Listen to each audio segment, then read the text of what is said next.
আসসালামু আলাইকুম। পাঁচ ব্যাংক একীভূত 2 লাখ টাকার কম আমানত ফেরত সবার আগে। বিস্তারিত জানতে সম্পূর্ণ ভিডিওটি মনোযোগ সহকারে দেখুন, কেননা পাঁচ ব্যাংকের গ্রাহকদের জন্য এটি একটি গুরুত্বপূর্ণ নিউজ হতে যাচ্ছে।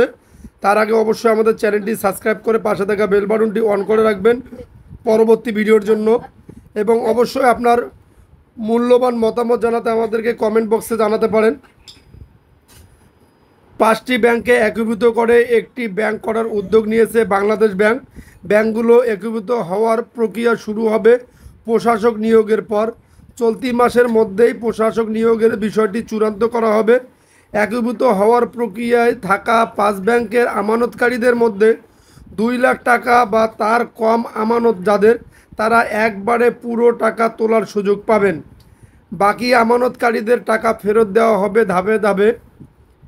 বাংলাদেশ ব্যাংক যে পাঁচটি ব্যাংককে একীভূত করার উদ্যোগ নিয়েছে সেগুলো হলো ফার্স্ট সিকিউরিটি ইসলামী ব্যাংক, সোশ্যাল ইসলামী ব্যাংক, গ্লোবাল ইসলামী ব্যাংক, ইউনিয়ন ব্যাংক ও এক্সিম ব্যাংক। উল্লেখিত পাঁচটি ব্যাংককে একীভূত করে গঠন করা হবে ইউনাইটেড ইসলামী ব্যাংক নামে নতুন একটি ব্যাংক। চলতি মাসেই সরকারের উপদেষ্টা পরিষদের নতুন এই ব্যাংক গঠনের বিষয়টি অনুমোদনের জন্য উপস্থাপনের কথা রয়েছে। উপদেষ্টা পরিষদের অনুমোদনের পর রাজধানীর মতিঝিলের সেনা কল্যাণ ভবনে এই ব্যাংকের প্রকল্প কার্যালয় খোলা হবে।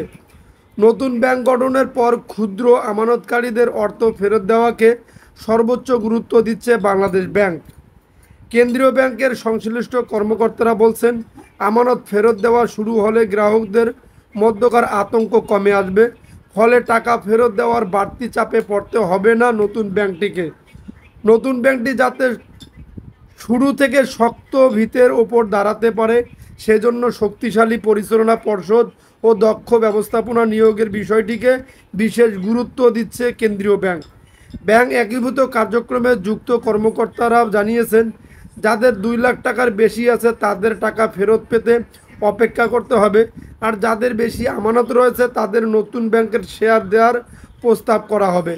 20% আমানতকে শেয়ারে রূপান্তর করার পরিকল্পনা করেছে বাংলাদেশ ব্যাংক। কেন্দ্রীয় ব্যাংকের সাবেক প্রধান অর্থনীতিবিদ মোস্তফা কে মজুরি বলেন, সবার আগে ক্ষুদ্র আমানতকারীদের দিকে নজর দিতে হবে। তাদের আতঙ্ক না কাটলে নতুন ব্যাংকে সফল করা কঠিন হবে। সূত্র জানায়, নতুন ব্যাংকের মূলধন হচ্ছে 35,000 কোটি টাকা। এর মধ্যে সরকার দেবে 20,000 কোটি টাকা।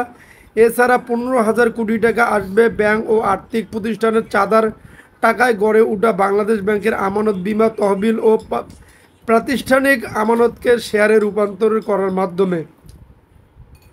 বাংলাদেশ ব্যাংকের তথ্য অনুযায়ী পাঁচ ব্যাংকের সম্মিলিত আমানত গত মে মাসে 1,36,546 টাকায় নেমেছে। মে মাসে এসব ব্যাংকের ঋণ স্থিতিশীল দাঁড়িয়েছে 1,95,413 টাকা। পাঁচ ব্যাংকের সম্মিলিত খেলাপি ঋণের পরিমাণ প্রায় 1,47,000 কোটি টাকা, যা ব্যাংকগুলোর বিতরণ করা মোট ঋণের প্রায় 77%। যদি আপনাদের নিউজটি ভালো লেগে থাকে তাহলে অবশ্যই আমাদের চ্যানেলটি সাবস্ক্রাইব করে পাশে থাকা বেল বাটনটি অন করে রাখবেন পরবর্তী ভিডিওর জন্য।